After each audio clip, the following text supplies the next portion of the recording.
ಶ್ರೀ ಗುರುಭ್ಯೋ ನಮಃ. ನಮಸ್ಕಾರ ಸ್ನೇಹಿತರೆ, ನಮ್ಮ ಸುಧ್ಯಾನ ವಾಹಿನಿಗೆ ಆತ್ಮೀಯ ಸ್ವಾಗತ. ಮಹಾಭಾರತದ ಪಾತ್ರ ಸಂಗತಿಗಳಲ್ಲಿನ 7ನೇ ಪಾತ್ರವಾದ ಅಕಂಪನ ಕುರಿತಾದ ಸಣ್ಣದಾದ ಮಾಹಿತಿ ಒಂದಿನಿತು ತಿಳಿಯುವ ಪ್ರಯತ್ನ. ಮಹಾಭಾರತದ ದ್ರೋಣ ಪರ್ವದ ಅಭಿಮನ್ಯು ವಧಾಪರ್ವತದಲ್ಲಿ ಈತನ ಪ್ರಸಕ್ತಿ ಇದೆ. ಮಹಾಭಾರತ ಯುದ್ಧದಲ್ಲಿ ಅಭಿಮನ್ಯು ಹೋರಾಡಿ ಸತ್ತನಷ್ಟೇ. ಆಗ ಧರ್ಮರಾಯನು ಶೋಕಸಂತಪ್ತನಾಗಿದ್ದ. ಅವನನ್ನು ಸಮಾಧಾನಪಡಿಸಲು ಬಂದ ವೇದವ್ಯಾಸರು ಧರ್ಮರಾಯನಿಗೆ ಅಕಂಪನನೆಂಬುವವನು ಮಗನನ್ನು ಕಳೆದುಕೊಂಡ ಸಂದರ್ಭವನ್ನು ವಿವರಿಸುತ್ತಾರೆ. ಅಕಂಪನನು ಕೃತಯುಗದ ಒಬ್ಬ ದೊರೆ. ಇವನ ಮಗ ಹರಿ. ಆತ ತಂದೆಯ ಪರವಾಗಿ ಶತ್ರುಗಳ ಮೇಲೆ ಯುದ್ಧ ಮಾಡುತ್ತಾ ಸತ್ತ. ಇವನ ತಂದೆಯ ಅಕಂಪನನಿಗೆ ಯುದ್ಧದಲ್ಲಿ ಜಯವೇನೂ ಆಯಿತು. ಆದರೆ ಪುತ್ರನು ಸತ್ತನಲ್ಲ ಎಂಬ ಶೋಕ ಅವನನ್ನು ತೀವ್ರವಾಗಿ ಕಾಡಿತು. ಆಗ ಅವನನ್ನು ಸಮಾಧಾನಪಡಿಸಲು ನಾರದರೇ ಅಲ್ಲಿಗೆ ಬರುತ್ತಾರೆ. ಮೃತ್ಯುವಿನ ಅನಿವಾರ್ಯತೆಯ ಬಗೆಗೆ ತಿಳಿಯ ಹೇಳುತ್ತಾರೆ. ಆದರೆ ಅಕಂಪನನಿಗೆ ಪೂರ್ಣ ಸಮಾಧಾನವಿಲ್ಲ. ಅವನದು ಒಂದೇ ಕೊರಗು. ಅಲ್ಲ ನಾರದರೆ, ನನ್ನ ಮಗನು ದೇವೇಂದ್ರನಿಗೆ ಸಮನಾದ ಬಾಹುಪರಾಕ್ರಮವುಳ್ಳವನು. ಭೀಕರ ಸಮರದಲ್ಲಿ ನನ್ನ ಮಗ ಎಂಥ ಅದ್ಭುತ ಶಕ್ತಿಯನ್ನು ಪ್ರದರ್ಶನ ಮಾಡಿದ್ದಾನೆ. ಅಂಥವನಿಗೆ ಶುಷ್ಕ ಸಾವು ಹೇಗೆ ಬಂದೀತು? ವೀರನಾದ ನನ್ನ ಮಗನ ಸುತ್ತಲೂ ಸೇರಿಕೊಂಡು ಶತ್ರುವೀರರೆಲ್ಲರೂ ಸೇರಿ ಕೊಂದು ಹಾಕಿದರಲ್ಲ. ಇದು ಧರ್ಮಯುದ್ಧವೇ? ಇದು ನ್ಯಾಯವೇ? ಮೃತ್ಯು ಎಂದರೇನು? ಅದರ ಬಲ ವೀರ್ಯ ಎಂಥವು ಎಂದು ಪ್ರಶ್ನೆ ಹಾಕಿದ. ಆಗ ನಾರದರು ಅಕಂಪನನಿಗೆ ಒಂದು ದೃಷ್ಟಾಂತದ ಕಥೆ ಹೇಳುತ್ತಾರೆ.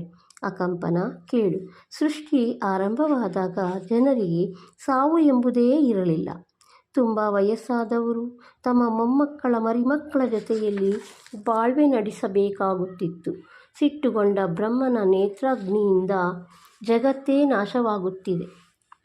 ಭೂಮಿಯ ಭಾರ ಹೊರಲಾರದೆ ಭೂದೇವಿ ಸಂಕಟಪಟ್ಟಳು.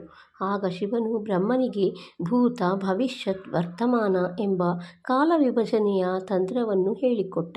ಬ್ರಹ್ಮನು ಮೃತ್ಯುದೇವತೆಯನ್ನು ಸೃಷ್ಟಿಸಿದ. ಜನರನ್ನು ಕೊಲ್ಲಲು ಅವಳು ನಿರಾಕರಿಸಿದಳು. ಇಂಥ ಕ್ರೌರ್ಯ ನನಗೆ ಇಷ್ಟವಿಲ್ಲ ಎಂದಳು. ಈ ಬಗೆಗೆ ಧೇನುಕಾಶ್ರಮದಲ್ಲಿ ದೀರ್ಘಕಾಲ ತಪಸ್ಸನ್ನು ಮಾಡಿದಳು. ಆಗ ಬ್ರಹ್ಮನು, ಹೆದರಬೇಡ, ಹುಟ್ಟಿದವರು ಸಾಯಲೇಬೇಕು ಎಂಬುದು ನನ್ನ ನಿಯಮ. ಆ ನಿಯಮವನ್ನು ಪಾಲಿಸುವುದಷ್ಟೇ ನಿನ್ನ ಕೆಲಸ. ಇದಕ್ಕೆ ಜಗತ್ತು ನಿನ್ನನ್ನು ನಿಂದಿಸುವುದಿಲ್ಲ ಎಂದು ಹೇಳಿದನಂತೆ. ಈ ಕಥೆಯನ್ನು ಹೇಳಿ ನಾರದರು ಅಕಂಪನನಿಗೆ ಸಮಾಧಾನ ಮಾಡಿದರಂತೆ. ಅದನ್ನೇ ವ್ಯಾಸರು ಧರ್ಮರಾಯನಿಗೆ ಹೇಳುತ್ತಿದ್ದಾರೆ. ಸಾವು ಎಲ್ಲ ಜೀವರಿಗೆ ಸಮಾನವಾದದ್ದು. ಆ ಸಮಯದಲ್ಲಿ ಎಂಥ ಸ್ವಸ್ಥ ಚಿತ್ತರಾದವರಿಗೂ ಮನಸ್ಸು ಕೆಡುತ್ತದೆ. ತಮ್ಮ ಕಣ್ಣೆದುರಿಗೆ ಮಕ್ಕಳು ಸತ್ತ ಸಂದರ್ಭದಲ್ಲಂತೂ ಇಂಥವರ ಶೋಕ ಇಮ್ಮಡಿಯಾಗುತ್ತದೆ. ರನ್ನನ ಅಜಿತ ಪುರಾಣದಲ್ಲಿ ಕಿಸ್ಸಾ ಗೌತಮಿಯ ಕಥೆಯಲ್ಲಿ ಜೈನ ಕಾವ್ಯಗಳಲ್ಲಿ ಈ ಸಾವಿನ ಬಗೆಗೆ ಅಪಾರ ಚಿಂತನೆ ನಡೆದಿರುವುದನ್ನು ಕಾಣಬಹುದಾಗಿದೆ. ಬದುಕಿನ ಮೂಲಭೂತವಾದ ಈ ಪ್ರಶ್ನೆ ಜೀವಜಾತವನ್ನೆಲ್ಲ ಕಾಡುವ ಒಂದು ಜ್ವಲಂತ ಶ್ರೇಷ್ಠ ಪ್ರಶ್ನೆಯಾಗಿದೆ. ಇತಿಹಾಸ ಮರುಕಳಿಸುತ್ತದೆ ಎಂಬುದಕ್ಕೆ ಅಭಿಮನ್ಯುವಿನ ಸಾವು ಅರ್ಜುನ, ಧರ್ಮರಾಯಾದಿಗಳಿಗೆ ತಂದ ವ್ಯಥೆಯಷ್ಟೇ ತೀವ್ರವಾದದ್ದು. ಹರಿ ಸತ್ತಾಗ ಅಕಂಪನನಿಗೆ ಆದ ವ್ಯಥೆ. ಎಳೆಯ ಮಕ್ಕಳು ವೀರ ಮರಣವನ್ನಪ್ಪಿದರೆ ತಂದೆಗೆ ಆಗುವ ದುಃಖ ಹೇಳತೀರದು. ಮಗನನ್ನು ಕಳೆದುಕೊಂಡು ಶೋಕಿಸುತ್ತಿದ್ದ ಅಕಂಪನನಿಗೆ ಸಮಾಧಾನ ಹೇಳುವ ನೆವದಲ್ಲಿ ವೇದವ್ಯಾಸರು ಮೃತ್ಯುದೇವತೆಯ ಕಾರ್ಯಸ್ವರೂಪದ ಬಗೆಗೂ ಬೆಳಕು ಚೆಲ್ಲಿದ್ದಾರೆ. ಅಕಂಪನ ಎಂಬ ಹೆಸರಿದ್ದರೂ ಕಂಪಿಸುತ್ತಿದ್ದ ರಾಜನಿಗೆ ಸಮಾಧಾನ ಹೇಳಿದ್ದಾರೆ. ಸತ್ತವರು ಸ್ವರ್ಗಲೋಕ ಸೇರುತ್ತಾರೆ.